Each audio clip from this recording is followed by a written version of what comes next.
안녕하세요. 항상 재미있게 영상을 보고 있는 평범한 시청자입니다. 매일같이 유튜브를 틀어놓고 있는 제 모습을 보고 아들이 어머니 사연도 한번 보내보는 게 어떻냐 물어보더라고요. 지금껏 사연들을 듣기만 했지 제 이야기를 보내볼 생각은 한 번도 하지 못했었는데 덕분에 오랜만에 글을 써봅니다. 저는 남편과 함께 시골에서 농사를 짓고 있는 농사꾼입니다. 저희 남편은 서울에서 나고 자란 서울 토박이지만 저는 시골에서 나고 자란 시골 토박이에요. 완전히 시골쥐와 서울쥐 부부죠. 사실 시골 출신이라곤 하지만 제가 제대로 농사를 시작하게 된 것은 결혼을 하고 난 이후입니다. 저희 부모님께서는 농사를 짓지 않으셨거든요. 저는 나름대로 잘 사는 집안의 막내딸로 태어났습니다. 아버지께서는 근방에서 가장 땅을 많이 가지고 계시는 지역 유지셨고 어머니 또한 먼 지역에서 정약혼을 맺어 시집을 오신 부잣집 딸이었어요. 제 위로는 오빠 둘이 있었는데 큰오빠는 어렸을 적부터 공부를 몹시 잘해 서울로 유학을 보냈어요. 변호사가 되겠다고 노래를 부르더니 정말로 번듯한 변호사가 되어서 서울에 변호사 사무소를 차렸습니다. 물론 부모님이 차려주신 사무소이긴 했지만 저희 가족은 모두 큰오빠를 몹시 자랑스러워했어요. 그 당시만 하더라도 시골에서 서울로 상경해 성공한 인물이 있으면 개천에서 용났다고 마을 입구에 플랜카드를 걸 정도로 마을 전체가 난리법석이었거든요. 어렸을 적부터 온 마을의 관심과 기대를 한몸에 받고 자라온 큰오빠와 다르게 작은오빠는 크게 눈에 띄는 점이 없는 평범한 아이였어요. 허약한 체질 탓에 밖에 나가노는 것도 좋아하지 않았고 조용하고 얌전한 성격으로 학교에서도 특별히 어울리는 친구가 없었어요. 그런 작은오빠가 가장 좋아했던 것은 그림 그리는 일이었습니다. 작은오빠는 학교가 끝나면 매일같이 집 앞에 들판에 나가 꽃이며 작은 곤충들을 관찰하며 그림을 그리고는 했습니다. 저와 작은오빠는 5살 차이였는데요. 작은오빠는 아직 학교에 갈 나이가 되질 않아 집에서 혼자 놀고 있던 저를 데리고 강이며 들판이며 나들이를 나가곤 했어요. 저는 작은오빠와 보내는 그 시간을 참 좋아했습니다.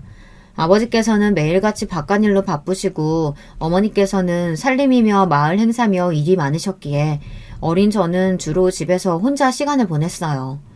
그런 저에게 가족 중에 가장 관심을 많이 기울여주고 다정하게 대해주었던 것은 바로 작은 오빠였습니다. 집안 어른들은 매일같이 바깥을 쏘다니며 그림 그리는 작은 오빠를 탐탁치 않게 여기셨어요. 큰오빠와 다르게 학교에서 반장이며 우두머리를 맡아 하지도 않고 소심한 성격 탓에 제대로 된 친구도 없는 데다 공부에도 그닥 소질이 없었으니까요. 게다가 어른들 눈에는 작은 오빠가 그려내는 그림은 쓰레기 그 이상 그 이하도 아니었습니다.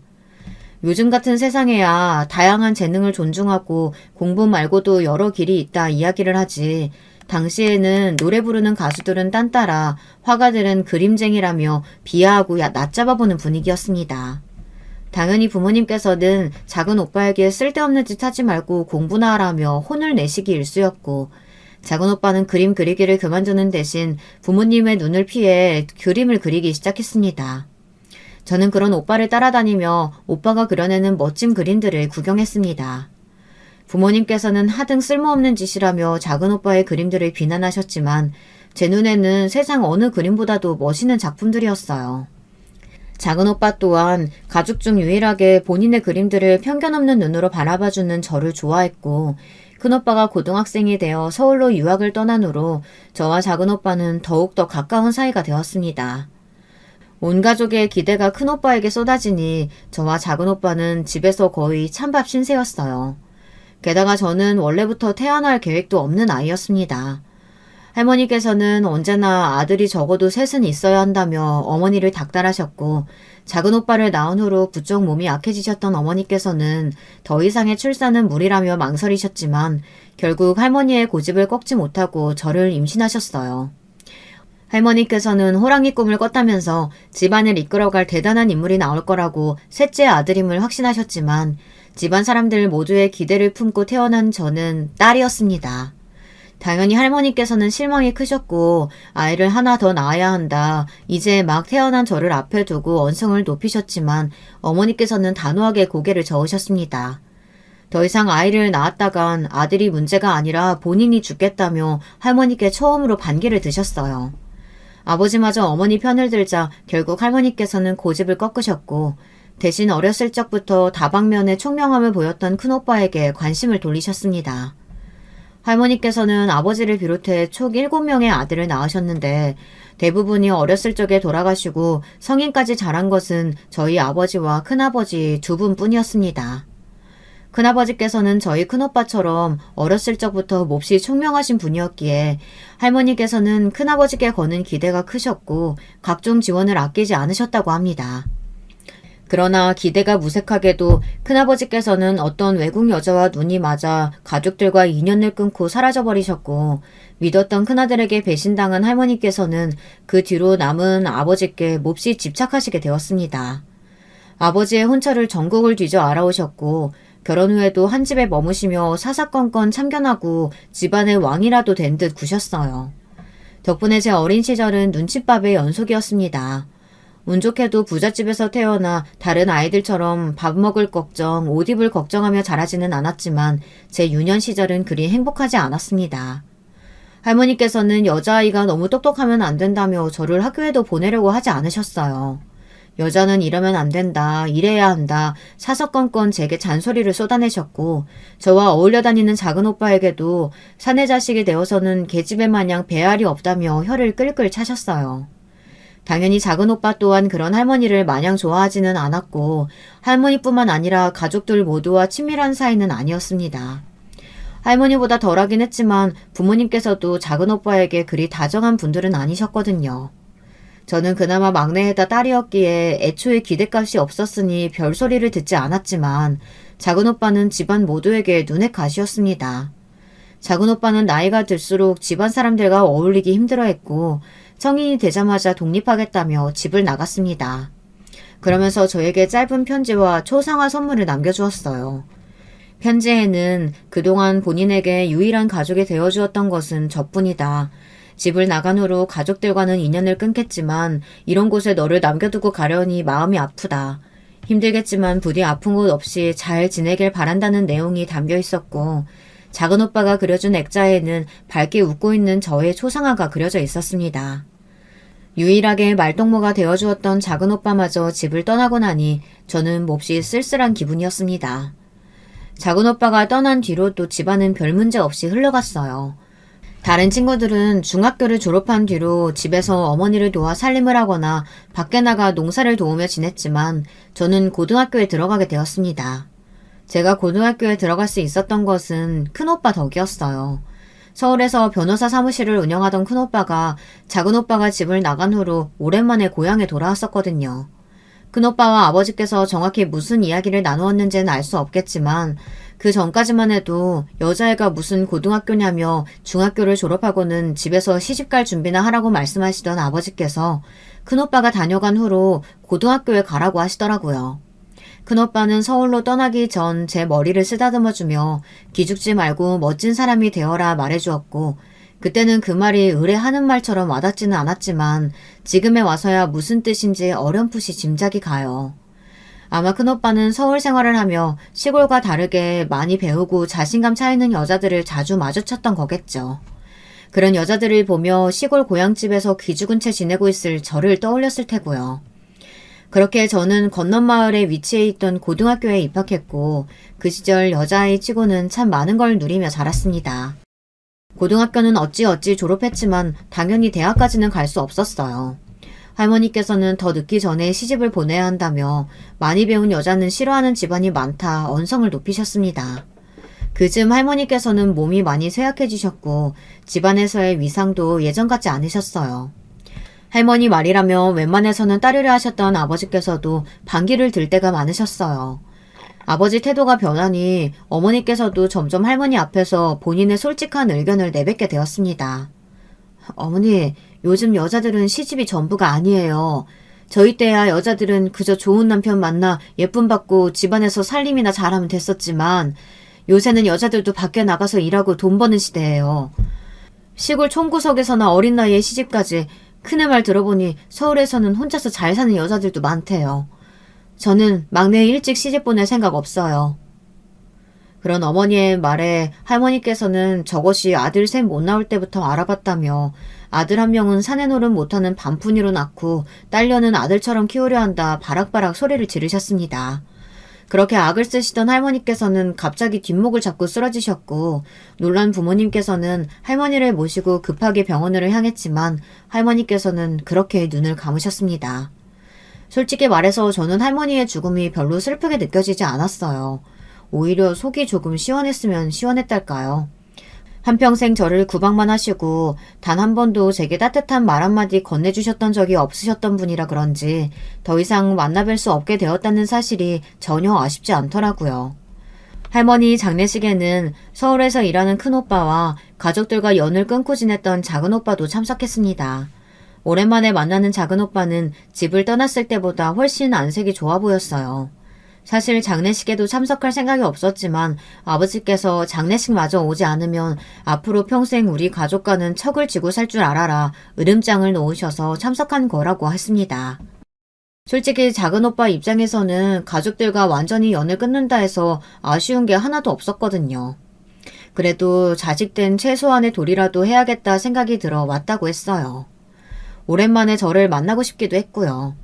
작은오빠는 얼굴이 좋아 보인다며 잘 지내고 있냐 물어봤고 저는 큰오빠 덕에 고등학교도 다니고 나름대로 잘 지내고 있다 답하며 작은오빠는 그동안 어떻게 지냈냐 물었습니다. 그렇게 집을 나간 후로 참 막막하더라. 일단 지옥 같은 곳에서 벗어나고 싶어서 뛰쳐나오긴 했는데 수중에 모아놓은 돈은 없지 당장 지낼 만한 곳도 없지. 가족들과 연을 끊겠다고 해놓고 정작 찾아간 건 형이었어. 서울로 가는 기차표를 끊어 무작정 형 사무실로 찾아갔어. 연락도 없이 갔는데 형은 나를 참 반갑게 맞아주더라고. 솔직히 난 어렸을 적부터 형이 좀 미웠어. 공부도 못하고 소심해서 친구 하나 제대로 사귀지 못하는 나랑 다르게 형은 언제나 반장을 도맡아 할 정도로 특출난 아이였으니까. 그런 형에게 밀려 언제나 난 찬밥 신세였고 형은 언제나 집안 어른들의 사랑과 기대를 한 몸에 받으며 행복해 보이기만 했어. 마을 사람들 모두 형을 좋아했고 학교 선생님들도 친구들도 다들 나와 형을 두고 형제인데 어떻게 저렇게 다를 수 있냐고 뒷말들을 쑥덕댔지. 애써 모른 척했지만 다 알고 있었어. 형을 따라서 공부를 열심히 해보기도 했고 부끄러움을 참고 친구들 앞에 나서기도 해봤지만 소용없었어. 애초에 그렇게 태어나질 못했는데 뱁새가 황새를 어떻게 따라갈 수 있겠어. 아무리 노력해봤자 더욱 비참해질 뿐이었지. 형은 언제나 내게 친절하고 다정하게 굴었지만 난 그럴수록 더 비참해졌어.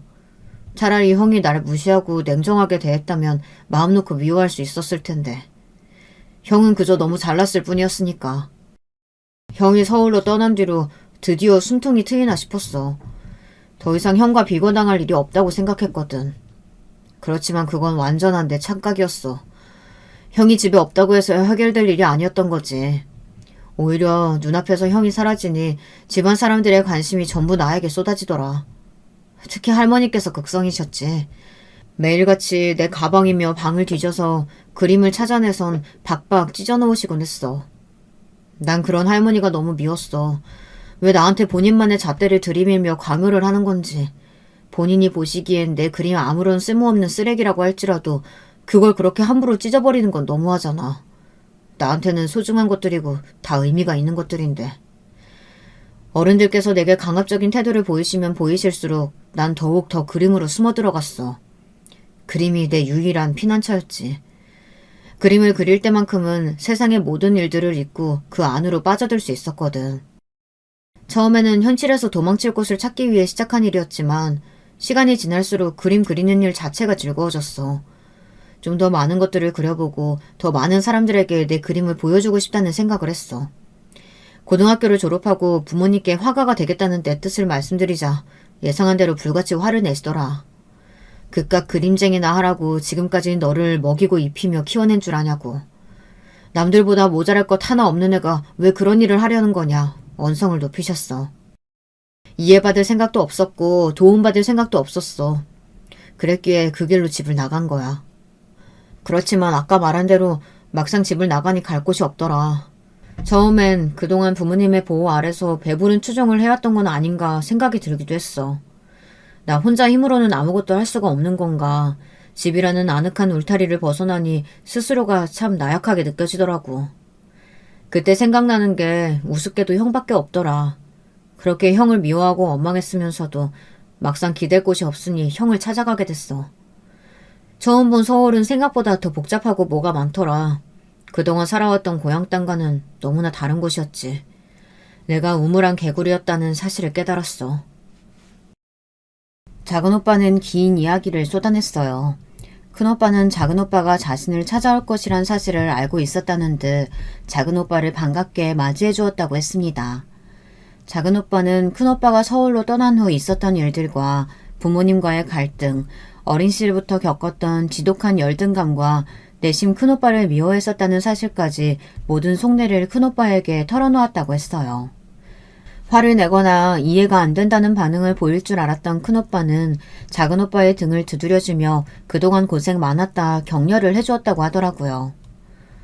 알고 보니 마냥 행복한 줄만 알았던 형도 나름의 고충이 있었던 거야. 형은 장남이었고 어렸을 적부터 모든 면에서 특출났으니까. 부모님은 물론 모든 동네 사람들이 형의 일거수일투족에 관심이 많았고 사소한 것 하나라도 실수하거나 잘못하면 남들보다 배로 혼났었지. 온 집안의 기대가 형에게 쏠려 있었으니 항상 부담을 등에 지고 살아가는 기분이었대. 그렇지만 그런 근심을 부모님께 티내거나 누군가에게 털어놓을 수 없었고 주변에 사람은 많았지만 정작 마음을 가까이 할 수 있는 사람은 아무도 없었던 거야. 아버지께서는 언제나 형에게 네가 훌륭하게 자라서 집안의 이름을 드높여야 한다. 어린강 같은 건 받아줄 생각 없으니 매사에 최선을 다하라 등을 떠미셨고 시험에서 1등을 하고 반장 선거에서 당선되어도 너는 우리 집안 장남이니까 당연히 해야 할 일들을 한 거라며 칭찬 한번 제대로 해주시지 않았대. 형이 서울로 유학을 떠났을 때 난 형이 서울에 가고 싶지 않아 할 거라는 생각을 했어. 난 형이 고향과 우리 집을 좋아할 거라고 생각했었거든. 그렇지만 형도 나랑 별반 다르지 않더라. 서울로 유학 떠나게 됐을 때 지긋지긋한 집과 부모님을 떠나 아무도 없는 곳에서 혼자 지내게 된다는 생각에 드디어 숨통이 트이는 것 같았대. 물론 서울에 가서도 뭔가를 이뤄내야 한다는 부담감은 사라지지 않았지만 그래서 변호사가 된 후에도 고향으로 돌아오지 않았던 거야. 부모님께서는 고향 근처에 사무실을 차리길 원하셨지만 형은 단호하게 서울을 고집했대. 난 부모님께서 일부러 서울에 사무실을 차려주셨다고 생각했었거든.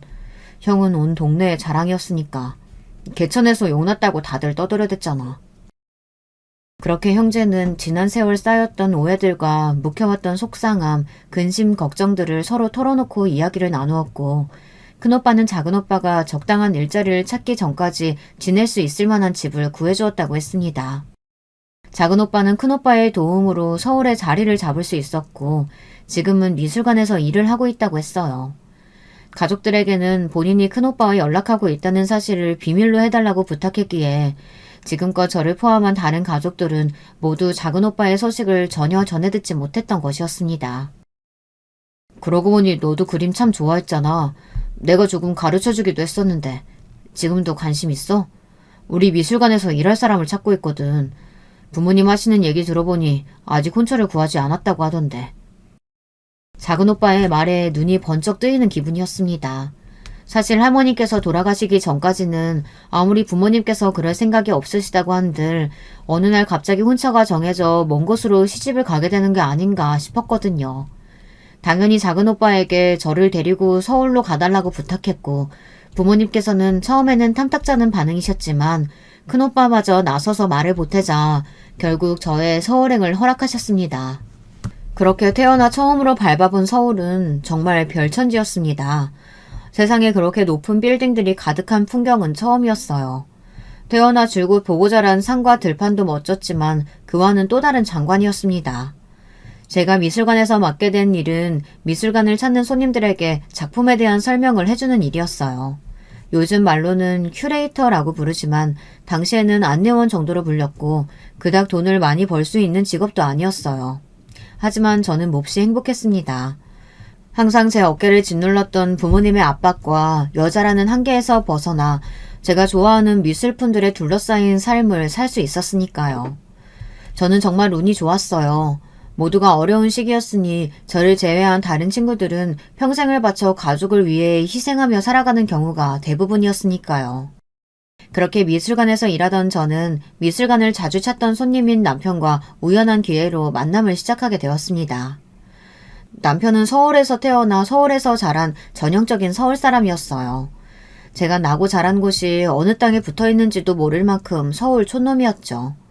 요즘에서야 하지 않는 말이지만 저 젊었을 때만 해도 서울 남자는 다정하다는 말이 있었어요. 제 남편은 그 말과 딱 어울리는 남자였습니다. 작은 오빠처럼 섬세하고 조용하고 그림을 사랑하는 사람이었어요. 저는 날이 갈수록 남편에게 푹 빠졌고 남편과 평생을 함께하고 싶다는 생각을 하게 되었습니다. 그러나 부모님께 허락을 받을 생각을 하니 눈앞이 막막했어요.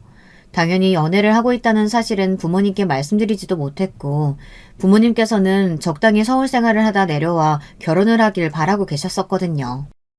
아무래도 시골이지만 나름대로 지역에서 알아주는 집안이다 보니 아무 집안에 시집 보내칠 생각은 없는 듯 했습니다.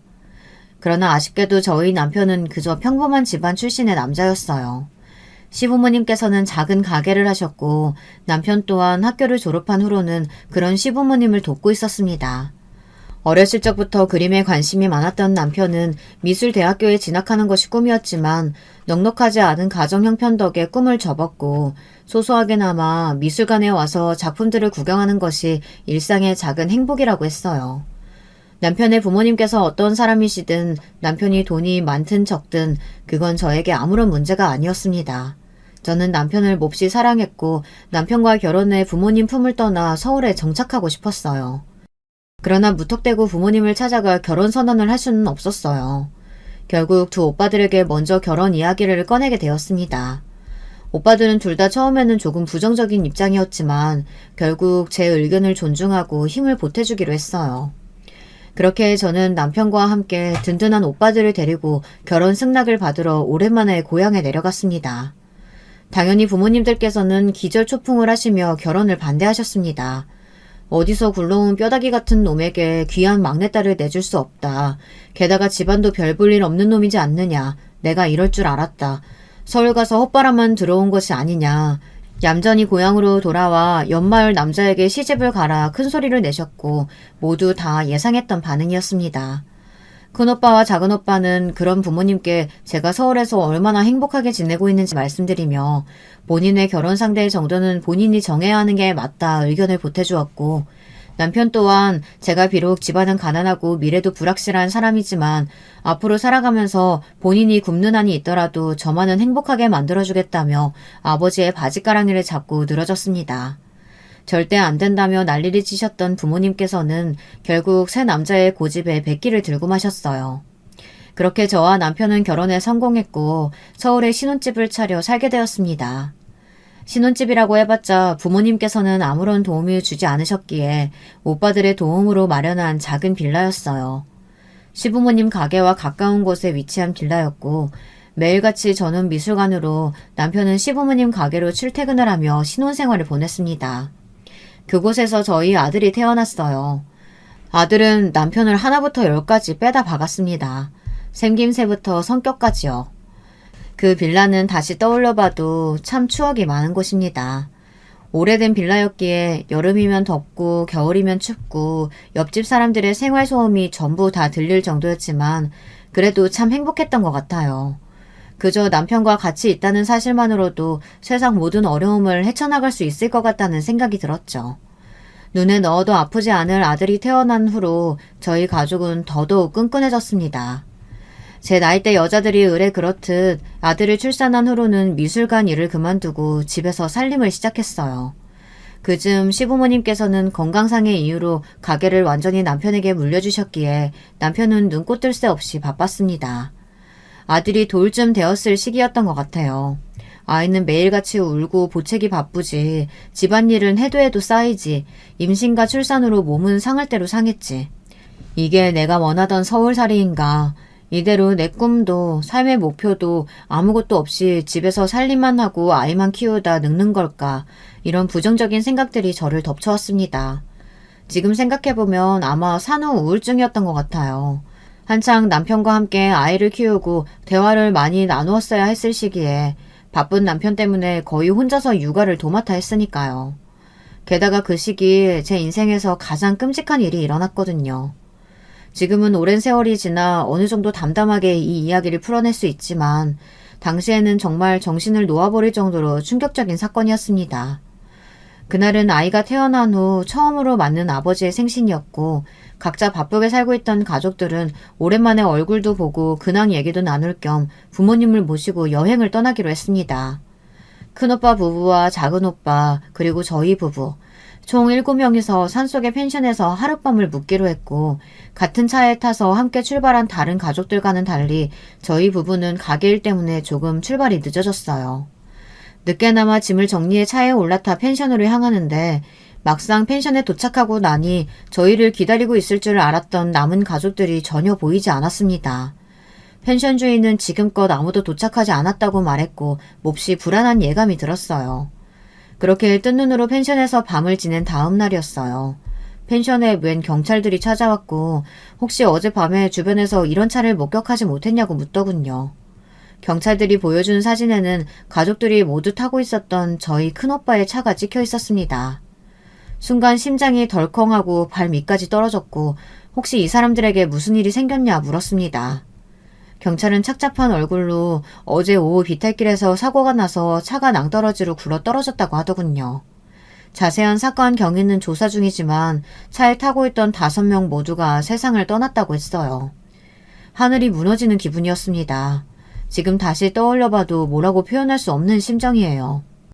오래 지난 일이고 가슴에 묻어뒀다고 생각하고 있었지만 역시나 자세한 그때의 상황을 적어내려가니 심장이 쿵쿵 뛰고 손발이 덜덜 떨립니다. 너무나 충격적인 소식이었고 저는 그대로 기절하고 말았어요. 그 뒤로 정신없이 시간이 흘러갔습니다.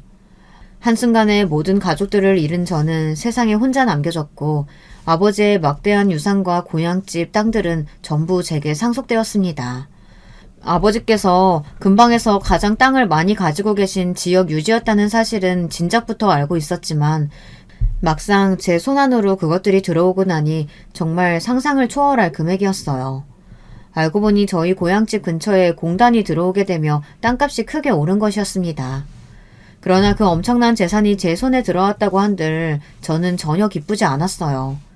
지금껏 제게 다정한 말씀 한번 제대로 해준 적 없는 분들일지라도 어디까지나 저를 낳아주고 길러주신 어머니 아버지였고 제가 고향을 떠나 원하는 일을 하며 원하는 사람과 살 수 있도록 저를 도와주고 지지해 주었던 사랑하는 오빠들을 한순간에 잃게 되었으니까요. 몹시 힘들어하는 저를 위해 남편은 서울에서 운영하던 가게를 정리하고 고향에 돌아오자는 이야기를 먼저 꺼냈습니다. 어린 시절 가족들과의 추억이 남아있는 고향집에서 지내면 마음의 상처가 치유될 거라면서요. 당신 부모님께서 물려주신 가게잖아. 내 가족들만큼 당신 가족들도 소중할 텐데 그렇게 함부로 정리할 수는 없지. 난 괜찮아. 어차피 그렇게 좋은 추억들로 가득한 유년 시절도 아니고. 처음 장인 장모님 뵙고 결혼 허락받으러 갔을 때 내가 장인어른께 드렸던 약속 기억나? 다른 건 몰라도 당신 행복하게 해주겠다는 약속만큼은 꼭 지키겠다고 했었잖아. 물론 우리 부모님께서 물려주신 가게 소중하지. 우리가 지금껏 읽어온 삶의 터전이기도 하고. 그렇지만 난 당신을 위해서라면 다 정리할 수 있어. 한순간에 모든 가족들을 다 잃은 슬픔을 내가 감히 어떻게 헤아릴 수 있겠어. 좋은 추억만 가득한 유년 시절 아니라는 거 알고 있지만 그래도 당신이 날 만나기 전까지 평생을 보냈던 곳이잖아. 당신이 내려가서 그 집을 돌보지 않으면 추억들과 함께 그대로 사라져 버릴 테고. 우리 같이 내려가자. 내려가서 살자. 남편의 말에 정말 눈물이 폭폭처럼 쏟아졌어요. 결국 저희는 시부모님께서 물려주신 가게와 살고 있던 빌라를 정리하고 아들을 데리고 저희 고향집으로 내려오게 되었습니다. 그 뒤로는 나름대로 평온한 나날들이 이어졌어요. 아들은 아픈 곳 없이 무럭무럭 자라났고 저와 남편은 작은 밭을 일구며 평범한 농사꾼들처럼 지냈습니다. 물론 평생 놀고 먹어도 남을 만큼의 재산이 제 손에 쥐어졌지만 저는 그것들을 제 것이 아니라고 생각했어요. 가족들 목숨값이나 다름없는 재산이었고 그런 돈을 함부로 펑펑 쓰며 낭비하고 싶지도 않았습니다. 동네 사람들은 밭을 일구며 평범하게 지내는 저희 부부를 보고 각종 이야기들을 수군댔어요. 아버지께서 딸이었던 제게는 아무런 유산을 남겨놓지 않아서 먼 사촌동생에게 그 많은 유산이 다 상속되었다느니, 사실은 가진 것 없는 빈털터리 집안이었는데 빈수레가 요란했다느니, 아버지께서 도박으로 재산을 다 잃어 남겨줄 재산이 하나도 없었다느니, 저와 남편은 애써 그런 유언비어들을 무시하려고 했지만 제가 입을 다물고 있을수록 소문은 무성하게 퍼져갔어요. 그리고 결국 저희 아들의 귀에까지 들어가게 되었습니다. 어머니, 저희 외할아버지께서 예전에는 이 지역에서 유명한 분이셨다는 게 사실이에요? 돈도 엄청 많고 이 주변에 땅이란 땅은 다 가지고 계신 분이었다고 하던데. 아들의 물음에 발문이 막혔어요. 어디서부터 어떻게 이야기를 설명해줘야 할지.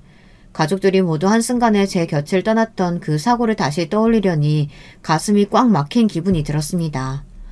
아까도 말했듯 이제 와서는 어느 정도 덤덤하게 이야기를 풀어낼 수 있지만 그때만 해도 자주 가족들과 그날의 사고가 떠올라 괴로웠었거든요. 결국 아무 답변도 해주지 못했던 저 대신 남편이 아들에게 그간의 일들을 이야기해 주었어요. 외할아버지께서는 이 지역 유지가 맞으셨고 엄청난 재산이 지금도 우리 손안에 있지만 그걸 사용하며 떵떵거리고 살지는 않을 거라고요. 어린 아들은 왜 가진 재산을 숨기고 남들에게 말하지 않는 것인지 이해가 잘 되지 않는 눈치였지만 네가 좀 더 크면 우리의 행동을 이해할 수 있을 거라고 어깨를 다독여 주었습니다. 그렇게 아들은 무럭무럭 자라 어느덧 성인이 되었고 젊은 시절 제가 그러했듯 아들 또한 고향을 떠나 서울로 향하고 싶어 했어요. 저와 남편은 그런 아들의 뜻을 존중해 주었고 아들은 서울로 떠나 대학을 다니기 시작했습니다. 참 세월이 무상하구나 싶었어요. 제가 고향을 떠날 때까지만 해도 서울에서 남편을 만나 아들을 낳고 그런 일들을 겪고 다시 고향으로 돌아오게 될 거라고는 상상도 하지 못했었으니까요. 아들은 대학을 졸업한 후 작은 회사에 취업을 했고 얼마 지나지 않아 결혼을 하겠다며 어떤 여자를 데리고 고향으로 내려왔습니다. 아들이 데려온 여자는 가난한 집안 출신이었어요. 변변찮은 직업도 없고 좋은 조건이라고는 하나도 없었지만 저와 남편은 결혼을 허락했습니다. 다른 걸 다 떠나서 저희 아들이 아내로 선택한 여자였고 그 결정의 결과가 좋든 나쁘든 그걸 책임지는 것은 아들의 몫이라고 생각했어요. 그렇게 아들은 그 여자와 결혼을 했고 저는 아들의 신혼집으로 작은 아파트를 구해주었습니다. 물론 훨씬 더 좋고 비싼 집을 구해줄 수도 있었지만 일부러 그렇게 하지 않았어요. 아까도 말했듯 제 수중에 있는 재산들이 제 돈이라고 생각하지도 않았고 아들 또한 그렇게 생각하지 않았으면 했거든요. 제가 신혼집이랍시고 비싼 아파트를 덜컥 사주면 아들이 앞으로 어려움에 처했을 때 제게 쉽게 손을 내밀 것 같다는 생각이 들었어요. 물론 그렇지 않은 사람으로 키우려 노력했지만 어디 자식 농사가 부모 마음대로 되나요? 당장에 본인이 어려움에 처해 있는데 부모라는 사람들이 돈을 손에 쥐고도 쓰지 않는다면 당연히 원망스러운 마음이 더 크겠죠. 그런 걱정에 며느리에게도 재산에 관한 이야기는 일절 꺼내지 않았습니다. 물론 고향집이 동네의 다른 집들에 비해 크고 넓기는 했지만 시간이 흘러 최신식으로 공사를 하고 집 내부를 뜯어고치는 다른 집들과 달리 저희 집은 여전히 옛날 그대로였거든요. 요즘 사람인 며느리의 눈에는 그저 조금 크고 고풍스러운 옛날 집 정도로 보였겠죠. 굳이 집 내부를 고치지 않고 그대로 둔 것에는 여러 가지 이유가 있었지만요. 가장 큰 이유는 가족들의 흔적이 가득한 공간을 없애고 싶지 않았기 때문이었습니다. 둘이서 지내기에는 지나치게 크고 집안의 각종 오래된 시설 때문에 살기에는 조금 불편해도 저는 고집을 부렸습니다. 남편 또한 그런 불편함에도 제 고집을 따라주었고 언제나 남편에게는 고마운 마음뿐입니다. 아들과 며느리는 결혼 생활에 잘 적응하고 있는 것처럼 보였어요. 부부는 끼리끼리라고 남편을 닮아 숫기가 없는 유약한 성격의 아들처럼 며느리 또한 그리 싹싹한 성격은 아니었습니다. 저와 남편 앞에서는 언제나 얼굴을 새빨갛게 붉히며 바닥만 바라보고 있었죠. 어쩌다 대화를 나눌 때면 수줍게 배시시 웃는 얼굴이 참 곱상하고 귀여운 아이였어요. 어렸을 적부터 어려운 가정 환경에서 자라왔다고 했는데 저렇게 때묻지 않고 순수하게 자란 것이 참 신기할 정도였습니다. 며느리는 사소한 것에도 참 기뻐하는 아이였어요. 아들 또한 그런 며느리의 소박한 모습에 반했다고 하더라고요. 집에서 살림도 정갈하게 잘하는 것 같았고요. 아들이 데려온 여자라면 조건을 따지지 않고 결혼시키겠다고 생각했었지만 막상 가난한 집안에 별 볼 일 없는 여자를 데려오니 내심 한켠으로는 아쉬운 마음이 들기도 했었는데요. 그런 며느리의 모습을 보니 내가 참 속물이었구나 하는 생각이 들었습니다. 결혼 후 처음 맞는 명절에는 예쁘게 한복을 차려입고 왔더라고요. 요즘 세상에 젊은 사람들이 명절에 누가 한복을 입나요? 그런데 저희 며느리는 시키지도 않았는데 한복을 정갈하게 차려입고 와선 본인이 만들었다며 명절 음식들을 바리바리 꺼냈습니다. 어려운 집안 형편 때문에 비싼 선물이나 용돈을 드리지는 못하지만 그래도 본인이 할 수 있는 최선을 다하고 싶다며 아무쪼록 어머님 아버님 입맛에 맞으셨으면 좋겠다 얼굴을 붉히며 말하는데 그런 며느리의 마음이 참 예쁘더라고요. 그때까지만 해도 아들 결혼 참 잘 시켰다. 역시 우리 아들이 나를 닮아 보는 눈이 있구나 이런 생각뿐이었어요. 아무리 제가 며느리를 딸처럼 생각하고 대한다고 해도 어디까지나 저는 며느리에게 시어머니였고 착한 며느리에게 부담을 주고 싶지 않았기에 저와 남편은 아들 부부에게 먼저 연락을 잘 하지 않았어요. 물론 서로 멀리 떨어져 살고 있으니 잘 지내는지 별일은 없는지 궁금할 때가 많았지만 무슨 일이 있으면 어련히 연락을 하겠거니 하는 마음으로 남편과 둘이서 시간을 보내며 지내던 중이었습니다. 오랜만에 아들에게 전화가 왔고 받아보니 곧 며느리의 생일이라고 했어요. 용돈을 좀 보낼 테니 며느리 데리고 좋은 곳에 가서 맛있는 것도 먹고 원하는 것도 하나 사줘라 말하니 그렇지 않아도 그것 때문에 전화했다며 본인이 회사 출장 때문에 며느리 생일에 집을 비워야 할 것 같다고 말하더라고요. 며느리 친정 부모님께서도 같이 시간을 보내기 어렵다고 하시고 저와 남편이라도 서울에 올라와 며느리와 생일을 함께 보냈으면 한다는 이야기였습니다. 저희야 크게 어려울 것이 없는 제안이었지만 며느리가 시부모와 생일을 함께 보내고 싶어하는 것은 맞냐, 꼭 우리 말고도 친구들과 보낼 수도 있지 않냐 묻자 아들은 며느리가 원체 숫기가 없는 사람이라 가까이 지내는 친구가 없다고 하더라고요. 평소 며느리 성격을 생각해보면 어느 정도 이해가 됐습니다. 아들은 얼마 전부터 제가 해주는 반찬들이 너무 먹고 싶었다며 올라오시는 김에 반찬들을 좀 해다가 가져다 주시면 안 되겠냐 물어왔고 그닥 어려운 일도 아니었기에 그러겠다 답했습니다. 실은 평소에도 몇 번 반찬을 싸서 가져다 주고 싶었지만 워낙 멀리 살기도 하고 며느리가 부담스러워할까봐 얘기를 꺼내지 않았거든요. 명절에 음식 해오는 솜씨를 보면 며느리도 요리를 꽤나 잘하는 것 같았고요. 제가 굳이 참견하지 않아도 아들 밥 정도는 잘 먹이고 있겠지 싶었습니다. 어찌되었든 아들의 부탁이 있었기에 저는 반찬을 바리바리 싸서 서울로 향했어요. 남편도 함께 가려고 했지만 갑작스러운 일이 생겨 저 혼자 기차를 타게 됐습니다. 아들에게 연락을 전해받았는지 며느리는 기차역까지 저를 마중 나왔더라고요. 힘드시게 무슨 반찬들을 이렇게 많이 싸우셨냐며 고마워하기에 별거 아니다. 너 잘 먹는 장아찌는 더 넉넉하게 담아왔으니 잘 먹으라고 얘기를 건넸습니다. 그렇게 저와 며느리는 함께 집으로 향했고 둘이서 저녁 식사를 했어요.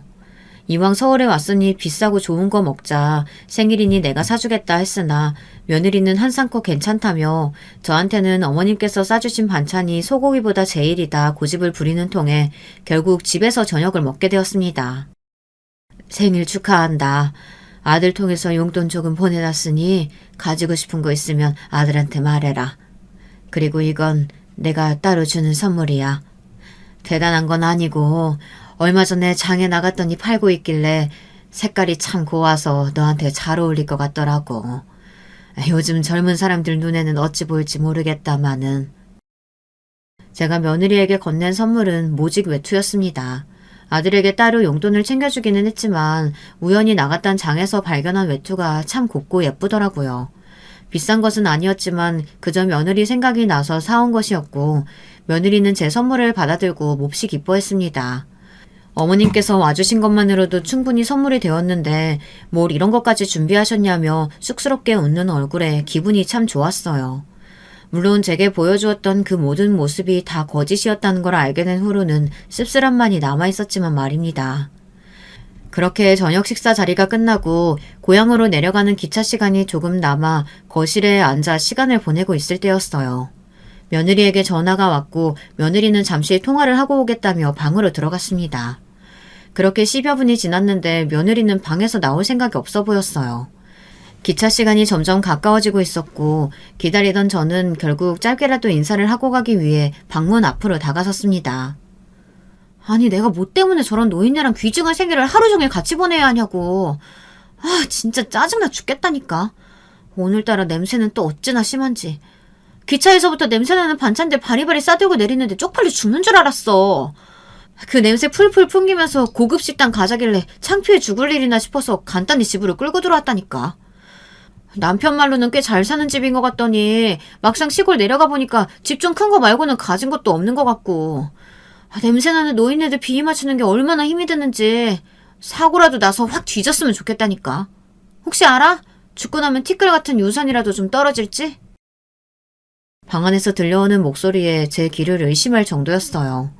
통화 내용이 전부 정확하게 기억이 나지는 않지만 뚜렷하게 기억에 남는 것은 냄새 지독한 노인네, 확 뒤져버렸으면 좋겠다.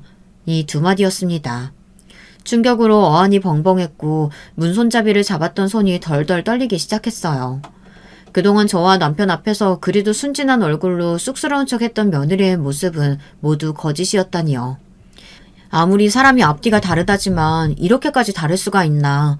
내가 지금 들은 말이 사실인가 아닌가 분간이 안 될 정도였습니다. 그러나 당황스러움은 잠시였어요. 여전히 방 안에서 들려오는 짜증 섞인 목소리에 엄청난 배신감이 단전에서부터 끓어오르는 기분이었어요. 저는 그대로 방문을 벌컥 열어 제꼈습니다. 침대에 앉아 누군가와 통화를 하고 있던 며느리는 몹시 놀란 눈으로 그대로 전화기를 내려놓았어요. 어머님, 제가 통화가 좀 길어졌죠? 죄송해요. 기차 시간이 벌써 다 됐나요? 너 원래 그런 애였니? 지금까지 나랑 네 시아버지 앞에서 보여줬던 모습은 다 가짜였던 거야? 네 남편도 다 알고 있었어? 어머니, 그게 무슨 말씀이세요? 전부 다 오해세요. 집 좀 큰 거 말고는 가진 것도 없다고? 가진 거 없고 그냥 냄새나는 시골 노인네들은 시부모 취급해줄 이유도 없다 이거냐? 네 남편 말대로 나 돈 많다. 시골에 있는 땅이며 재산 다 합치면 100억은 우습게 넘을 거야. 이제 좀 시부모 취급할 생각이 드니? 아니면 돈 많은 걸 알게 됐으니 더 빨리 죽기를 바라냐? 며느리는 그런 거 아니라며 오해하신 거다. 본인이 다 설명할 테니 진정하시라. 눈물을 흘리며 저를 붙잡았지만 이미 제 눈에는 그 눈물마저 모두 가식 섞인 연기처럼 밖에 보이지 않았습니다. 그렇게 며느리를 뿌리치고 기차를 타고 고향으로 돌아오는 내내 며느리에게서 전화가 왔어요. 제가 전화를 받지 않자 제발 용서해달라. 본인이 잠시 미쳤던 것 같다. 어머님 아버님 위하는 마음은 전부 진심이었다. 끊임없는 메시지를 보냈어요. 당연히 저는 답장을 하지 않았고 대신 아들에게 전화를 했어요. 며느리와 있었던 일들을 전부 이야기하니 아들은 잠시 망설이다가 이야기를 꺼냈습니다. 사실 제 아내가 조금 이상하다는 생각은 줄곧 해오고 있었어요. 제가 결혼 전에 알던 사람과는 전혀 다른 사람 같다는 생각이 들었거든요. 명절에 준비해갔던 음식들도 전부 그 사람이 직접 한 게 아니고 가게에서 사간 것들이에요. 연애 때는 작은 선물에도 좋아하고 아이처럼 기뻐하던 사람이 결혼하고 나서는 점점 씀씀이도 커지고 말도 함부로 하더라고요. 그러면서도 어머니 아버지께는 또 잘하는 것 같길래 제가 예민한 거겠지 애써 넘기려고 했어요. 그런데 이런 일이 일어나다니 죄송해요 어머니. 제가 사람을 잘못 봤어요. 남편을 닮아 원체 유약한 성격이었던 아들은 변해가는 며느리를 눈앞에 두고서도 큰 소리를 내지 못하고 혼자서 끙끙 앓으며 참고 있었던 것이었습니다. 사실 변한 것이 아니라 원래 그런 여자였던 거겠죠. 아들과 결혼하기 위해 본성을 숨겼던 것이고요. 아들은 어머니께 그런 망언을 들은 마당에 더 이상 그런 여자와는 살 수 없다며 이혼을 하겠다 선언했고 저 또한 그런 아들을 말릴 이유가 없었습니다. 아들에게서 이혼하자는 말을 들은 며느리는 미친 사람처럼 또 제게 연락을 해대기 시작했어요. 며느리는 너무나 죄송하다, 한 번만 더 기회를 달라 끊임없이 애원했지만 그런 모습을 보면서도 만약 내가 정말 가진 게 없는 시골 노인에 불과했다면 이렇게까지 매달릴까 싶은 생각만 들더라고요. 저는 그런 며느리에게 나 말고 아들에게 애원해라. 난 이미 널 며느리로 생각하지 않기로 결정했지만 아들이 널 아내로 여긴다면 그것까지 말릴 생각은 없다 답해주었고 그 뒤로 며느리는 아들에게 미친 듯이 매달렸지만 역시나 아들 또한 그 여자를 받아줄 생각이 전혀 없었습니다. 부부 사이에서 가장 중요한 것이 신뢰라고들 하죠. 그 신뢰가 이미 박살이 나서 산산조각으로 깨져버렸는데 어떻게 다시 예전의 관계로 돌아갈 수 있겠습니까? 결국 그렇게 저희 아들은 며느리와 이혼했고 둘 사이에 자식이 없다는 사실이 천만다행이었습니다. 만약 아이가 있었다면 그 뻔뻔한 여자와 평생 동안 질긴 인연을 이어나가야 할 뻔했으니까요. 아들은 이혼한 뒤로 다시 고향에 내려와 저희와 함께 지내고 있어요. 한동안은 다시 여자를 만날 생각이 전혀 없다면서요. 그런 아들에게 저는 그 부모의 그 자식이라고 어떻게 서울로 향했다가 다시 고향으로 돌아오는 것까지 똑같냐며 우스갯소리를 건넸습니다. 남편은 그런 아들에게 다른 건 나를 판박이로 닮았는데 여자분은 눈 하나는 완전 딴판이라며 농담을 하더라고요. 처음에는 이혼의 상처로 힘들어하던 아들 녀석은 지금은 언제 그런 일이 있기라도 했냐는 듯 아주 멀쩡하게 잘 지내고 있습니다. 한때는 며느리였던 그 여자는 아마 그리 멀쩡하게 지내고 있지 않을 테지만요. 애초에 변변찮은 집안도 직장도 없었던 여자였던 데다 이혼녀라는 딱지까지 붙었으니 무엇보다도 고쳐먹을 수 없는 그 인성이 가장 큰 문제이기는 하지만요. 앞으로 제 수중에 있는 아버지의 유산을 어떻게 사용해야 할지, 저희 가족의 삶이 어떤 방향으로 흘러가게 될지는 그 무엇도 정해지진 않았어요. 이제부터라도 저는 마음을 조금 더 편하게 먹고 살아가 보려고 합니다. 긴 세월 동안 너무 혼란스러운 마음으로 스스로를 좀먹으며 살아왔던 것 같아요.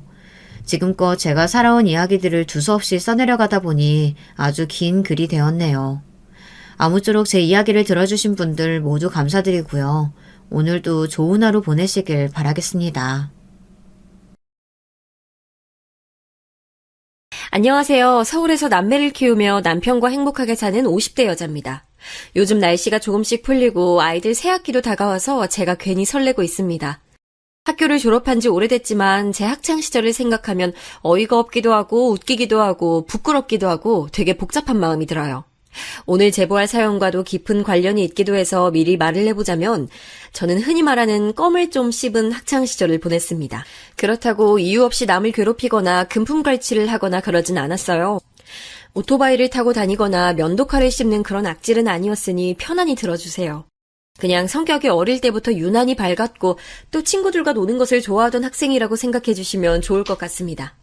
오히려 이유 없이 친구를 괴롭히는 사람을 보면 그게 선배여도 가서 당당하게 맞서는 학생이었죠. 저는 3남매 중 둘째로 태어났는데 위아래로 여자 형제 없이 오빠랑 남동생인 환경이었습니다. 아무래도 남자들 사이에 있다 보니 과격하게 놀았던 게 원인이 됐다고 생각하는데 우리 부모님은 그냥 제 성격이 유난히 어릴 때부터 셌다고 하시더라고요.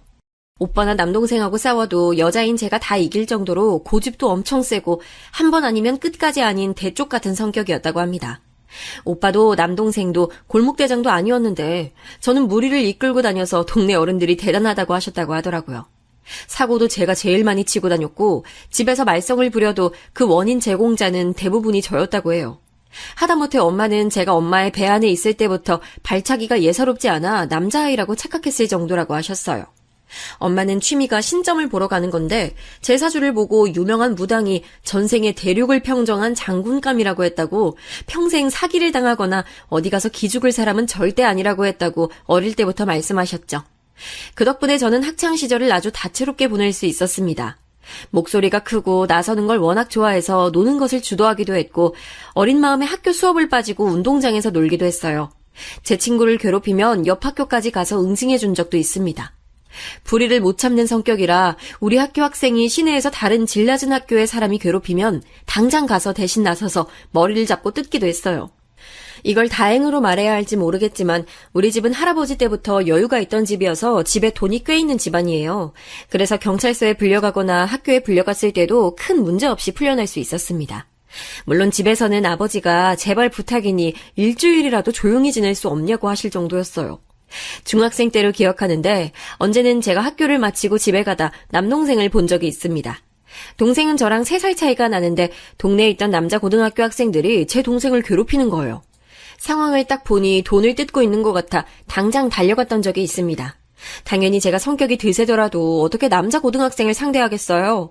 그래도 죽기 살기로 머리를 잡고 돌도 던지고 최대로 발악해서 어떻게 동생을 구출하긴 했는데 이 사건이 좀 커서 동네에서 저만 보면 어른들이 제가 개냐고 수군거려서 한동안 가족들은 외식을 삼가기도 했습니다.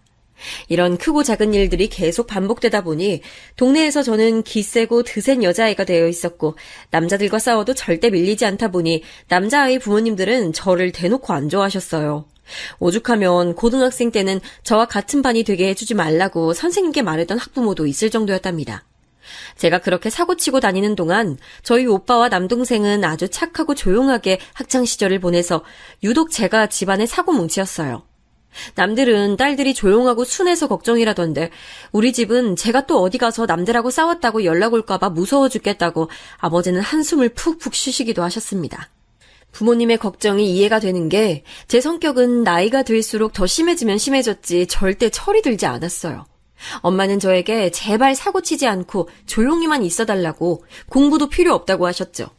하지만 한번 이미 친구들과 노는 것에 푹 빠진 저는 쉽게 그만두지 못했고 그렇게 몰려다니며 놀곤 했습니다.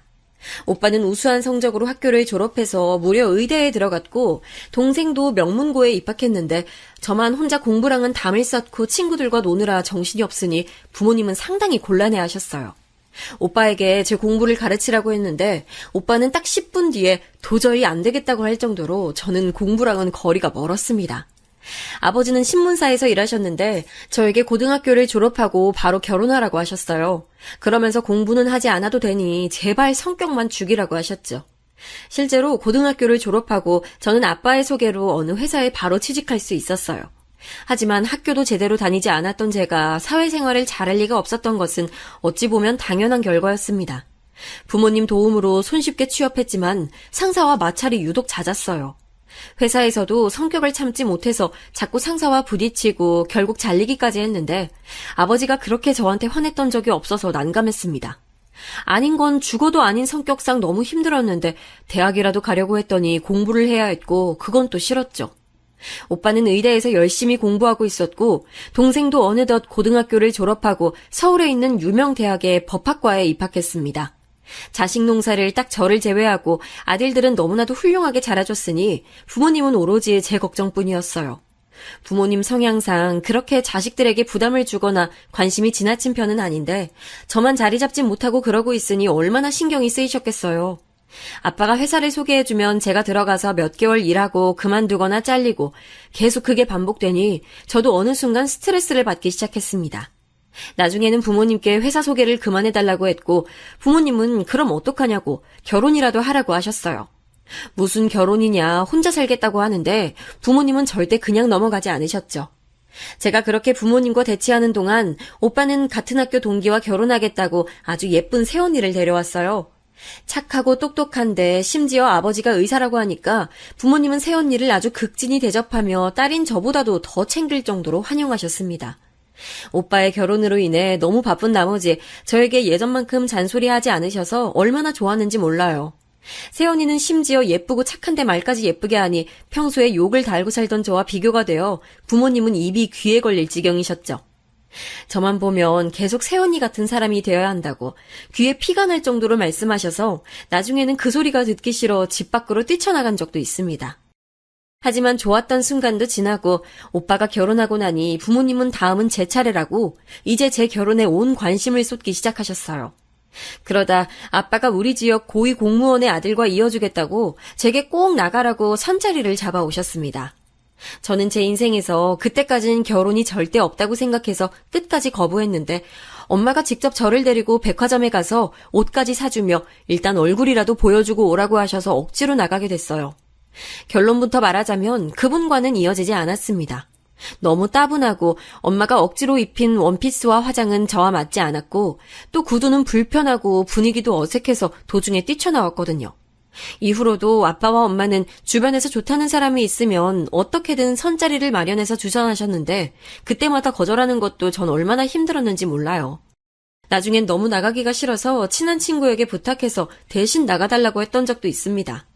엄마는 누가 이기나 보자고 말하며 제가 아무리 선자리에 나가지 않아도 된다고 끝까지 계속 자리를 마련하셨어요. 동네에서 워낙 그렇게 하고 다니니 슬슬 소문이 나기 시작했고 나중엔 갑자기 남동생이 결혼하고 싶다고 여자를 데려와서 저보다 먼저 결혼하게 됐습니다. 물론 동생이 또래와 비교해서는 빨리 결혼한 편이었지만 동생을 먼저 결혼시키며 아빠는 저에게 딱 1년 줄 테니 어떻게든 남자를 구해서 결혼하라고 하셨어요.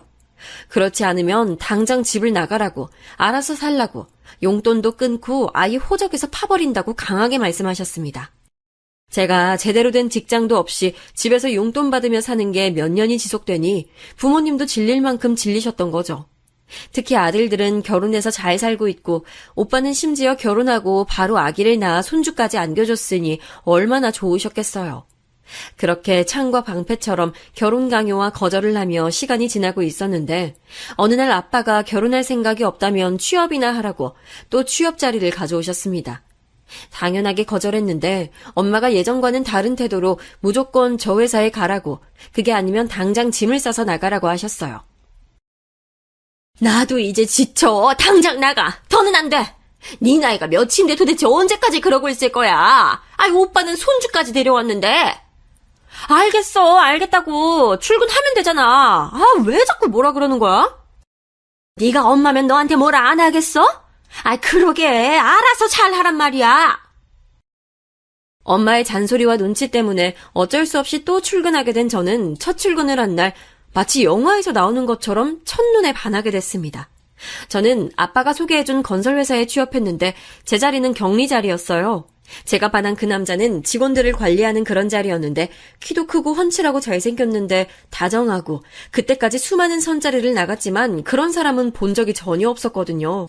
그래서 첫 출근이 어땠냐는 부모님의 질문에도 이 회사는 생각보다 괜찮은 것 같다고 말할 정도로 출근이 즐거워지기 시작했습니다. 부모님은 당연히 좋아하시며 이제 직장도 있으니 결혼하기 더 쉬울 거라고 전보다 더 적극적으로 선자리를 알아보기 시작하셨죠. 하지만 이미 회사에 제 평생의 이상형이 있으니 저는 선자리를 거절했고 오히려 그 직원의 눈에 들기 위해 얼마나 많이 노력했는지 모릅니다. 같은 팀 직원에게 들은 정보로 그 남자는 성격이 원래 다정하고 친절해서 이미 여직원들에게 인기가 아주 많다고 들었어요. 그리고 일도 잘해서 상사들도 예뻐하는 사람이었고 집안도 괜찮다는 소리에 제 사랑은 점점 더 커지게 됐습니다. 너무나도 슬픈 소식으로는 이미 그분은 만나는 여성이 있다는 소식이었는데 그래도 결혼한 게 아니니까 아직 희망이 있다고 생각하고 그분의 이별만을 기다리게 됐죠. 그리고 마침내 1년이 지나고 이별했다는 소리를 들었는데 저는 회사에서 퇴근하다 우연히 그분의 여자친구를 보게 됐던 날이 있었어요. 진짜 영화나 드라마에서 나오는 전형적인 청순한 여자였고 긴 생머리에 원피스를 입은 그 여성분은 같은 여자인 제가 봐도 너무 아름답고 여성스러워서 제가 짝사랑하는 그 직원과 만나려면 저 정도는 돼야 한다고 느끼는 계기가 됐습니다. 곁다리로 들어보니 헤어진 이유가 결혼을 앞두고 시댁, 그러니까 남자 쪽 집안의 반대가 매우 심했다는 소리를 들었어요. 남자 시댁은 집을 먹는데 여자 집안은 그 정도 되지 않았던 거죠. 그 소리를 듣고 저는 우리 부모님의 재력에 태어나서 그렇게 감사했던 적이 없었습니다. 물론 아직 연애를 시작하지도 않았지만 그냥 제 마음속에서는 이미 그분과 결혼까지 생각했기 때문에 그때 당시엔 어쩔 수 없었죠. 그리고 바로 그 다음 날부터 저는 그 직원의 마음에 들기 위해 아침마다 꾸미는 데에 많은 시간을 쏟았습니다.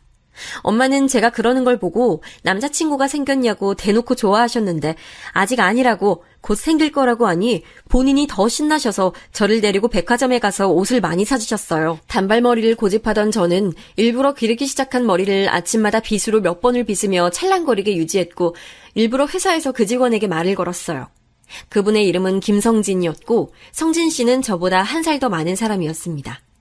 몇 번 말을 해보니 생각보다 더 다정한 모습에 제 마음은 더 커지게 됐는데 원래 성격 자체가 당당하고 할 말은 꼭 해야 하는 제 성격이 그때는 왜 이렇게 부끄러웠던지 말을 꺼낼 수가 없었습니다. 다만 말을 꺼내지 못한 거지 마음을 숨길 순 없어서 결국 회사에서 제가 성진 씨를 좋아한다는 소식이 퍼지게 됐어요. 이왕 이렇게 된 이상 그냥 적극적으로 밀고 나가자 마음을 먹은 저는 성진 씨에게 주말에 연극을 보러 가자고 먼저 말을 꺼냈습니다. 그리고 제 예상과 달리 성진 씨는 저보다 더 적극적으로 저를 데리고 다니기 시작했고 우리는 그렇게 연애를 시작했어요. 너무 행복하게 연애했지만 한 가지 문제가 있었다면 저는 성진 씨에게 첫눈에 반했기 때문에 원래 성격을 죽이고 조용하고 참한 우리 새언니 흉내를 내고 있었습니다. 성진 씨의 전 여자친구도 우리 세연이 같은 사람이라 일부러 세연이라면 이때 어떻게 말했을까 생각하며 말하고 행동 거지도 얼마나 조심했는지 모릅니다. 오죽하면 데이트가 끝나고 집에 와서 성진 씨와 있을 때는 잘 먹지도 못해 배가 고파 부엌에서 밥을 먹기도 했을 정도로요. 어렸을 때 골목을 쏘다니느라 치마나 원피스는 엄마가 입혀도 입지 않았던 제가 제 돈을 주고 치마를 사기도 했습니다. 어색해서 착용하지도 않던 머리띠와 스카프도 하고 귀걸이부터 목걸이까지 장신구로 도배했어요. 그리고 마지막으로 운동화만 신고 다니던 저는 구두를 신었는데 발이 너무 아파 밤에 제대로 잘 수도 없었죠. 하지만 제가 이렇게 힘들게 성진 씨를 만났어도 성진 씨만 만나면 너무 즐거웠고 재밌었고 행복했습니다. 이런 고통은 아무것도 아니었고 오히려 이렇게 해서라도 만날 수 있으면 다행이라고 생각했죠. 부모님도 제가 남자친구가 생겼다고 하니까 저보다도 더 신나하셨고 심지어 오빠와 새언니 그리고 동생 부부까지 제 연애에 관심이 많았어요. 남동생은 제가 성진 씨와 연애하려고 평생 입지 않던 원피스를 입고 구두까지 신은 제 모습을 우연히 길에서 보고 저를 알아보지 못한 적도 있었답니다. 어린 조카까지 나서서 제 연애가 결혼까지 이어질 수 있도록 응원해줬는데 처음엔 부담스럽고 창피했는데 시간이 지날수록 저도 결혼에 진심이라 가족들과 상의하며 연애하게 됐습니다. 그리고 사람들은 원래 만나다 보면 성격이 드러나기 마련인데 저는 그러지 않았어요. 오히려 갈수록 제 본래 성격이 나올까봐 노심초사하며 말을 생각하고 말하고 행동할 때도 고심해서 행동했습니다. 그런 저를 보고 성진 씨는 자기가 원하던 이상형 그 자체라고 좋아했는데 그런 모습을 보니 더욱 드러낼 수가 없었어요. 마침내 2년의 연애 끝에 성진 씨는 저에게 진지하게 결혼하자는 얘기를 꺼냈는데 전 아직도 그날을 잊을 수가 없습니다. 마치 제가 그날만을 위해 살아온 사람처럼 행복했으니까요. 결혼 준비를 시작하며 각자 양가 인사를 제일 먼저 하게 됐는데 저는 남자친구의 집을 방문하고 너무 놀랐습니다. 제가 예상했던 것보다 남자친구의 집은 훨씬 더 잘 사는 집이었거든요. 집의 크기를 보고 너무 놀라 말문이 막힐 정도였고 들어갔더니 영화에 나오는 집처럼 아주 화려한 샹들리에부터 딱 봐도 비싸 보이는 화분들이 여러 개가 있었습니다. 심지어 거실 한복판에 있는 어항은 크기가 남달랐고 무엇보다 시어머니와 시아버지가 너무 귀티가 나셨어요. 우리 집도 살면서 한 번도 가난한 적이 없었고 오히려 여유 있다고 생각하고 살아왔는데 제 예상보다 더 잘 사는 시댁을 보고 사실 저는 기가 죽었었죠. 다행히 얼어붙은 저를 시어머니는 살갑게 맞아주셨고 겨우 정신 차리고 묻는 말에 대답하기 시작했어요. 시부모님이 처음에는 저를 그렇게까지는 마음에 들어한다고 생각하지 않았는데 아버지 회사를 말하고 또 오빠 부부가 의사라고 하니까 시아버지는 그때부터 제게 마음이 열리신 것 같았습니다. 훈훈하게 얘기를 마무리하고 집을 나왔는데 남자친구는 시부모님 표정이 좋았다고 하니 기분이 참 좋았어요. 그리고 우리 집에도 마찬가지로 남자친구를 데려갔는데 당연하게 부모님은 성진 씨를 마음에 들어 하셨습니다. 드디어 말썽만 부리고 사고치고 돌아다니던 딸이 결혼한다고 남자를 데려온 것도 좋은데 그 남자가 잘 사는 집 장남이라니 엄마는 너무 기뻐하셨어요. 사위 사랑은 장모라고 직접 말하며 의사인 새언니를 맞이할 때보다 더 진심으로 남자친구를 맞이했습니다. 그 어떤 날에도 볼 수 없었던 식탁 위 음식들은 엄마가 무려 부산에 사는 이모까지 불러 차릴 정도였어요. 부모님은 제가 남자친구 앞에서 성격을 죽이고 연기하고 있다는 사실을 이미 알고 계셨고 또 그걸 바랐던 분들이라 일부러 제가 조신하고 참한 성격이라는 것을 강조하셨습니다. 결국 어렸을 때 저는 친구들과 몰려다니며 장난치기 바빴는데 그런 사실은 다 숨기고 도서관에 가서 책을 읽고 사색하는 것을 즐기는 사람이 돼 있었어요. 학교에 다니면서 상장이라고는 체육 관련 상을 받았던 게 전부였는데 100일장부터 시작해서 음악과 미술 과목에서 상을 받았었다며 거짓과 날조로 가득한 제 칭찬을 입술에 침도 바르지 않고 엄마는 말씀하셨습니다. 다행히 그동안 열심히 연기한 덕분에 남자친구는 그 말을 아무 의심 없이 믿었고 그렇게 양가 어른들의 허락을 받고 상견례까지 진행됐어요. 이미 2번이나 상견례를 했던 부모님인데 유독 긴장이 된다고 하셔서 엄마는 오죽하면 식당에 들어가기 전에 심장이 너무 떨려서 진정할 수가 없다고 청심환까지 사서 드셨답니다. 제가 3남매 중 가운데 딸이라면 남자친구는 아래로 남동생이 하나 있었어요. 나이 차이가 조금 나는 편이라 아직 대학생이던 도련님은 남자친구와 정말 많이 닮았지만 성격은 정반대였습니다. 다정하고 분위기를 주도하는 남자친구와 달리 매우 조용하고 내성적인 도련님을 보고 나름 놀랐던 기억이 있어요. 상견례 자리에서도 저는 역시나 우리 새언니처럼 참하고 조용한 여성을 연기했고, 시부모님은 우리 집의 조건도 그렇지만 제가 무엇보다 너무 본인들이 원하던 며느리라고 얼마나 칭찬했는지 몰라요. 집에 와서 아빠는 대놓고 저에게 앞으로도 결혼 생활을 하며 성격을 숨기고 살라고 귀에 딱지가 않도록 강조하셨습니다. 결혼식을 올리면서 너무 행복해서 이대로 죽어도 좋다고 생각할 정도로 저는 아무 문제 없이 결혼 준비를 할 수 있었어요. 결혼이 집안 대 집안이라는 말이 있을 정도로 어른들이 알아서 하신 부분이 많아 다행이었습니다. 엄마는 결혼식 날짜가 잡히자 제가 요리를 할 수 있는 게 하나도 없어서 큰일이 났다고 저를 요리학원에 보내고 또 집에서도 새벽부터 깨워 요리하는 법을 알려주셨어요. 집안일이라고는 해본 적이 없으니 빨래부터 청소까지 흠잡히는 일이 있으면 안 된다고 급하게 신부 수업을 받게 됐었죠. 엄마가 이해되지 않는 부분은 아니었던 것이 저는 신혼생활을 바로 시댁에서 보내게 됐기 때문입니다. 시아버지의 제안이었는데 시댁에서 3년만 살면 고급 아파트로 바로 분가하게 해주겠다고 하시면서 시부모님과 같이 살며 가풍을 배우라고 하셨어요. 시아버지의 제안은 사실 남편의 직장과도 관련이 깊었는데 시아버지가 사업을 하고 계셔서 같이 살면 바로 남편에게 사업을 물려주신다고 하셨습니다. 나중에 알게 된 사실인데 저와 남편이 만났던 그 회사도 시아버지가 하고 계신 사업체 중 하나였고 남편은 그 사실을 숨기고 일반 직원인 척 다니고 있던 거였어요. 남편은 본인과 제 미래를 위해 그렇게 하자고 제안했고 저는 알겠다고 답할 수밖에 없었습니다. 남편을 너무 사랑하기도 했고 또 솔깃한 제안인 것은 틀림없으니까요. 그래서 엄마는 제게 신부 수업을 아주 강하게 시키셨고 옷장에서 제가 철없을 때 입던 옷들을 다 꺼내서 버리면서 저보고 과거는 잊고 앞으로 새로운 사람으로 태어났다고 생각하라고 하셨답니다. 그러면서 학창시절부터 친하게 지내던 친구들과도 연락을 끊으라고 강요하셨어요. 평생 그렇게 살아온 제가 그래도 회사 다닐 때는 집에 오면 쉴 공간이 있어서 괜찮았는데 시댁살이는 그럴 수가 없으니 온 신경이 곤두섰습니다. 조용하고 참한 성격을 흉내내느라 목에 담이 오고 혼자 화장실에서 소리 없는 아우성으로 묵음 처리로 욕하던 날이 한두 번이 아니었어요. 그리고 제가 술을 진짜 사랑하는데 시댁 식구들은 술을 잘 마시지 않던 사람들이었고 특히 시어머니는 여자가 술을 마시는 걸 되게 싫어하던 분이셨습니다.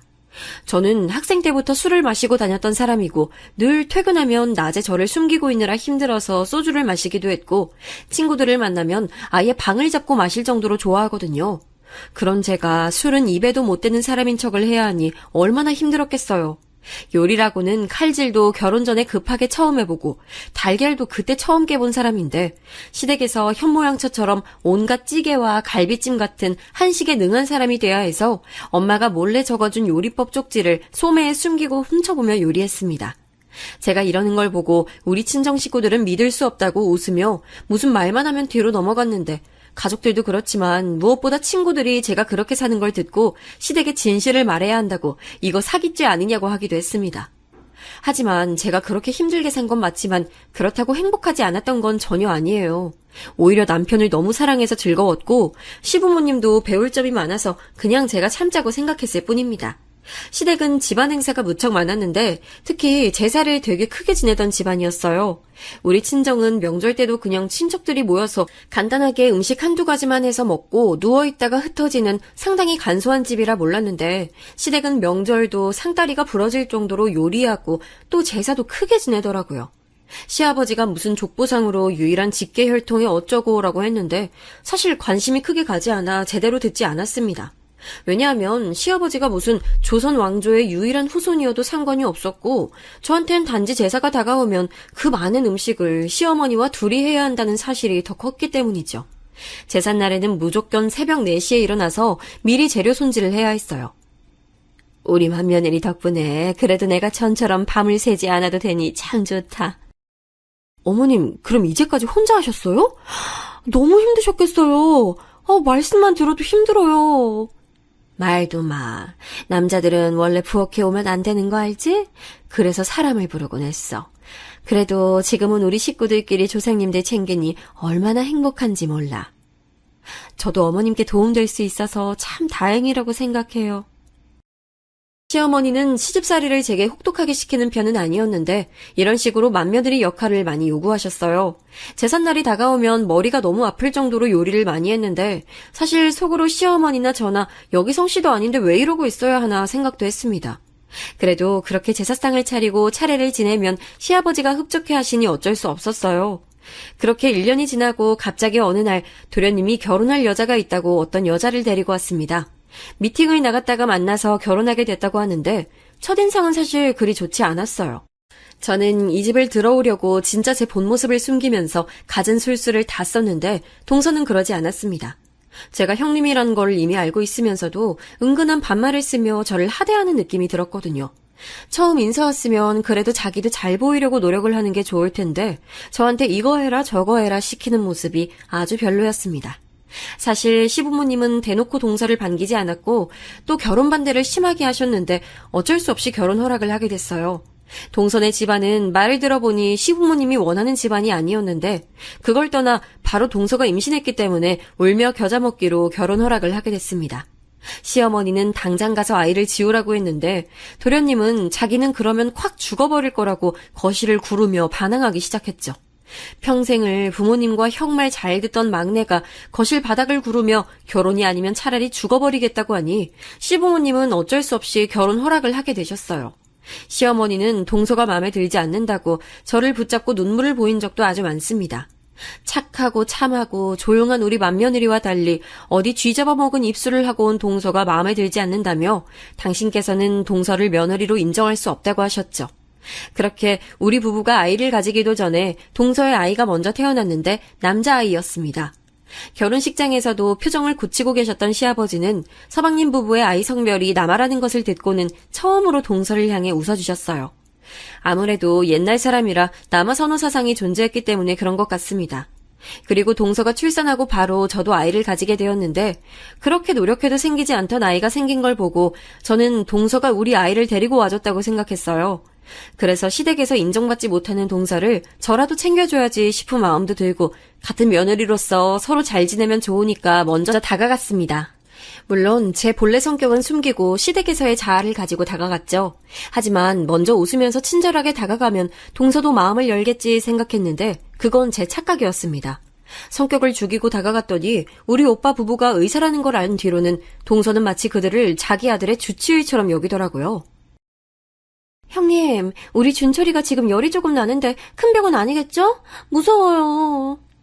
아닐 거야. 원래 애들은 열 쉽게 나잖아, 동서. 너무 걱정하지 마. 그래도 혹시 모르니까 연락해주세요. 걱정돼서 잠이 안 와요. 네? 형님 부탁드려요. 심지어 동서는 새벽에도 전화가 와서 아이 열이 나는데 어떻게 하냐고 물었고 시도 때도 없이 연락을 자주 했어요. 처음 한두 번이야 저도 좋은 마음으로 안부도 물을 겸 오빠 부부에게 연락을 했는데 이런 경우가 많아지니 상당히 곤란했습니다.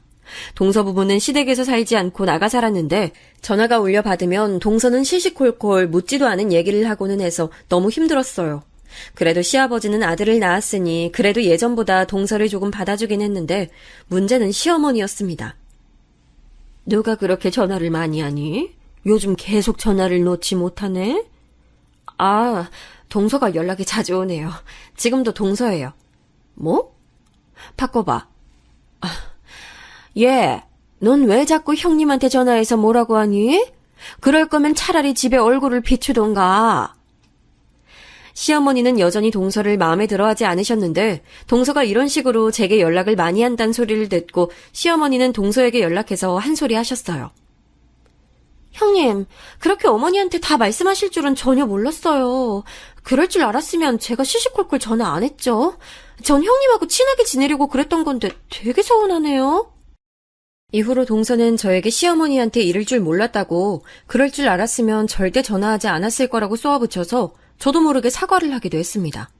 제가 일부러 시어머니에게 이른 건 절대 아니고 그만큼 동서가 시도 때도 없이 전화해서 시부모님과 같이 사는 제가 숨기는 것도 한계가 있었을 뿐인데 의사소통의 오류라고 생각했죠.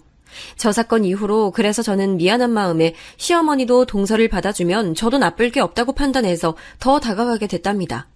실제로 동서가 결혼해서 가족이 된다고 했을 때 사실 저는 되게 기뻤어요. 왜냐하면 앞서 말했듯 시댁은 제사나 명절이 아주 크고 또 집안 행사도 유난히 많은 편인데 그럴 때마다 행사를 하나 하면 몸살이 나서 동서가 들어오면 같이 하면 되니까 마음의 안정이 좀 되더라고요. 그런데 시어머니가 동서를 탐탁지 않게 생각하니 어쩔 수 없었죠. 이런 작은 사건이 지나고 저는 드디어 출산하게 됐는데 제 아이의 성별은 딸이었습니다. 남편과 저는 첫 아이라서 성별이 중요하지 않았고 남들보다 늦게 생긴 아이라 그 자체로 축복이고 행복했어요. 하지만 아무래도 시부모님은 옛날 분들이라 딸이라고 하니 그렇게 좋아하진 않으셨습니다. 친정에서는 사고만 치고 다니던 제가 결혼해서 아이까지 낳으니 성별은 의미가 없고 그저 건강하게 잘 키우라고만 말씀하셨어요. 시부모님도 대놓고 싫어하진 않으셨고 그냥 다음 아이는 아들이었으면 좋겠다고 하셨죠. 문제는 바로 동서였습니다. 딸이라면서요?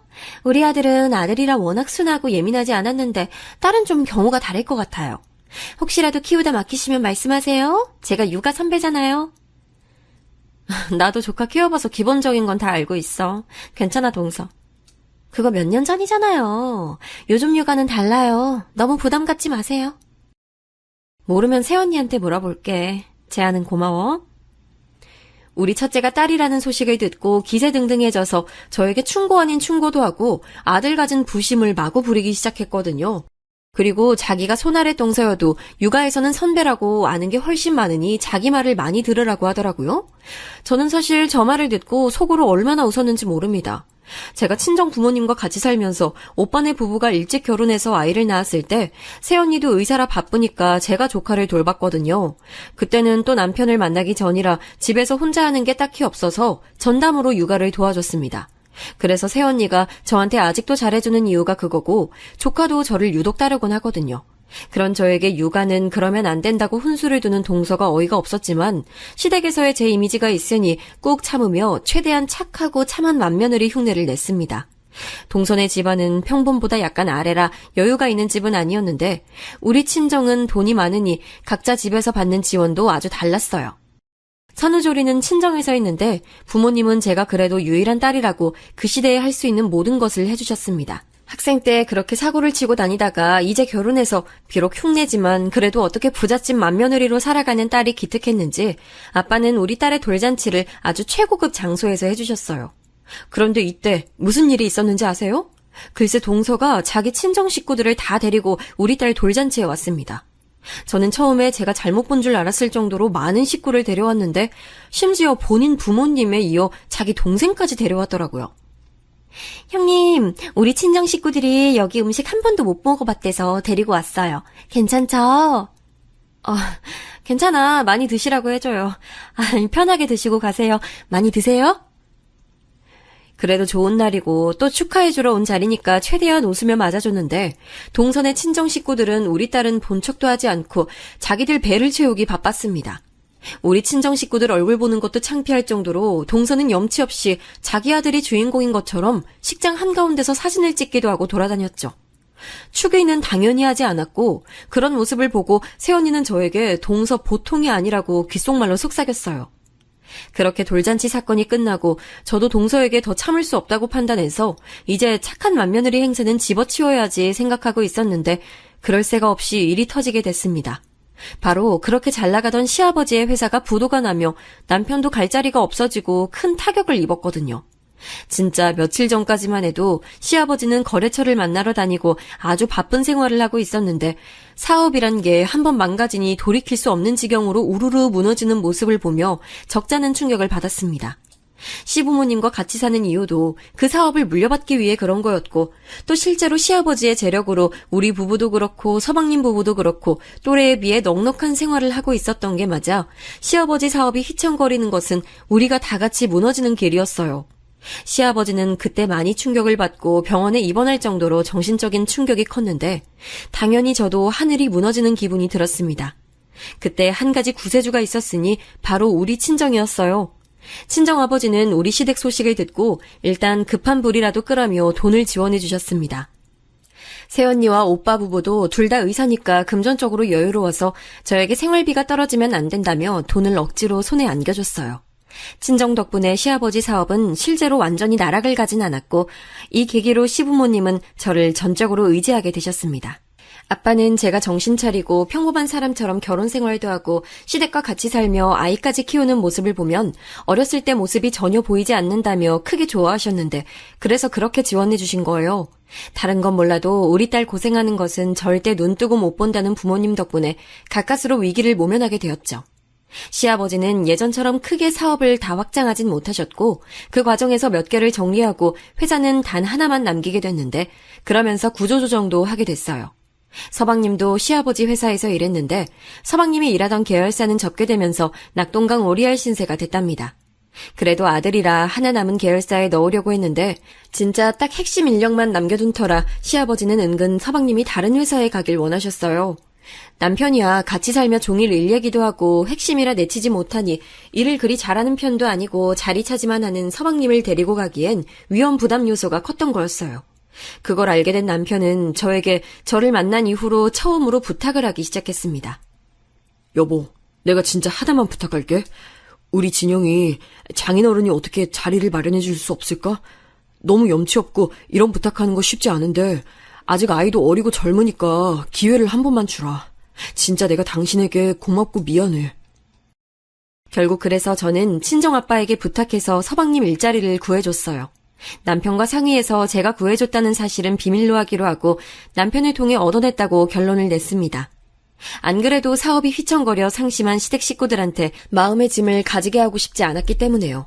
그리고 남편은 그 이후로 진짜 열심히 일하기 시작했는데 야근은 당연하고 일하느라 사무실에서 집에 오지 않던 날도 많았습니다.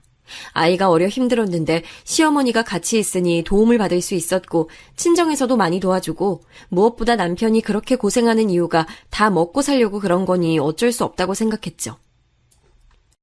우리 남편이 진짜 다른 건 몰라도 능력 하나는 좋잖아요? 이번에도 명절 상여금 받았다고 가방 사줬는데 예쁘죠? 동서는 서방님 일자리가 어떻게 구해졌는지 모른 채로 있었는데 명절 때 얼굴을 보면 허영심 가득한 말을 꼭 하고 갔습니다. 서방님 월급을 뻔히 아는데 어디서 명품 가방을 사서는 자랑을 하며 그래도 자기 남편이 능력은 있다고 뽐내곤 했었죠.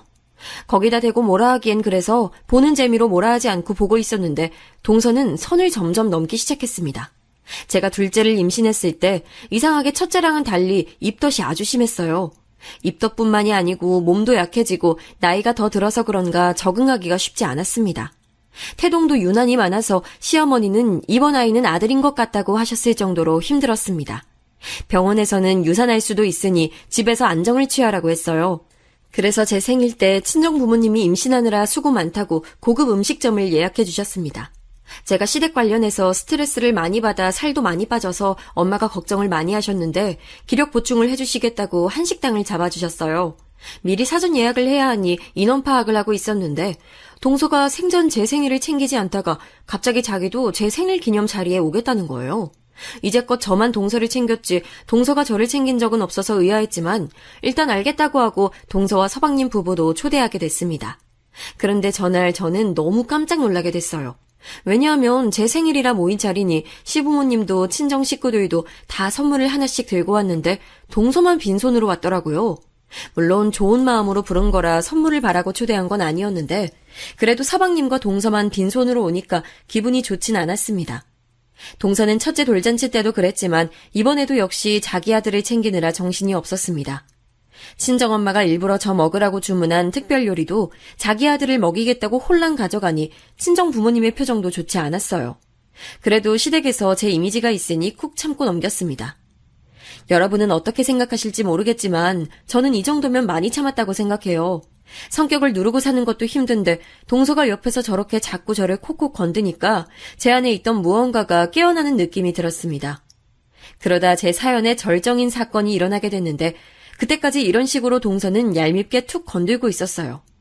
언제 한번 내가 이러다 성격을 드러낼 때가 오겠다고 생각했는데 그때였습니다.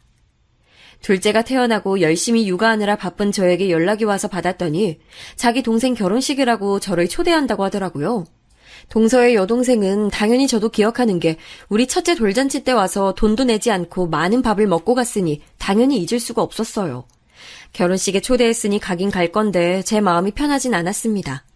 하지만 결혼식 당일에 갑자기 친정엄마가 급한 일이 있다고 우리 부부를 불러서 결혼식에 참석하지 못하게 됐어요.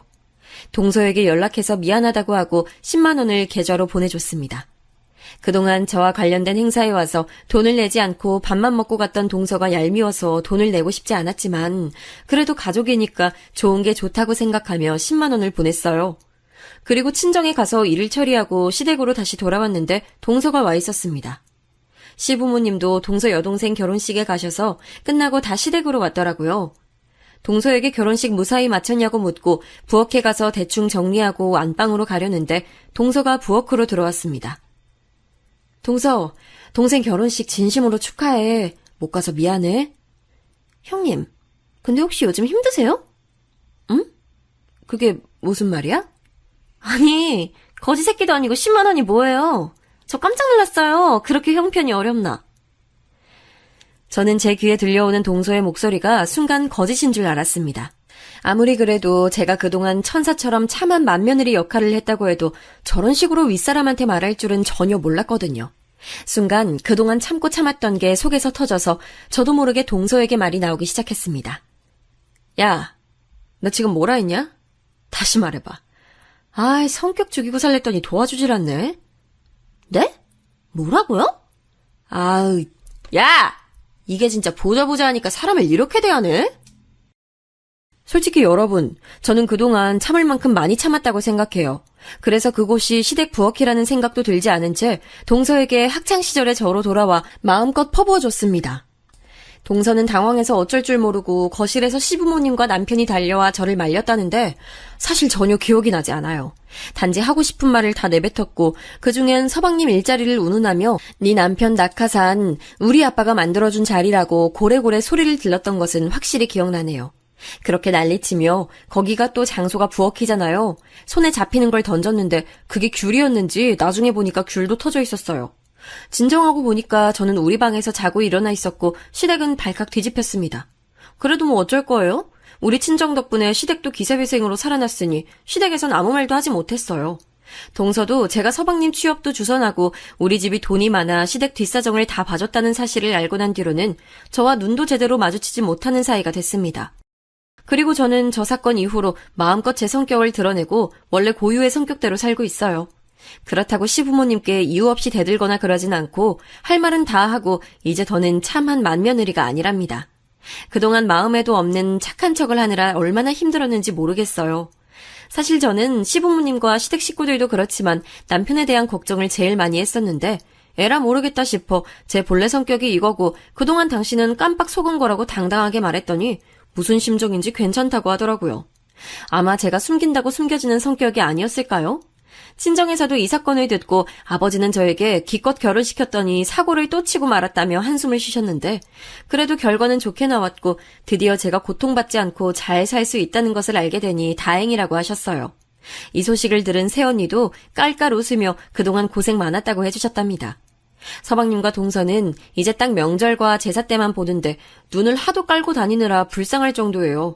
예전처럼 불편할 때 그냥 넘어가지 않고 할 말을 다 하니까 속도 시원하고 그동안 만성 편두통이 있었는데 그것도 싹 없어졌어요. 그 이후로 그리고 드디어 분가도 하고 지금은 그래서 남매를 키우며 남편과 살고 있습니다. 남편하고 결혼하겠다고 아예 다른 사람이 됐던 시절이 요즘은 참 그리워요. 물론 다시 그렇게 행동하라면 죽어도 그렇게 못할 게 뻔합니다. 제 사연은 여기까지인데 여러분이 어떻게 들으셨을지 모르겠어요.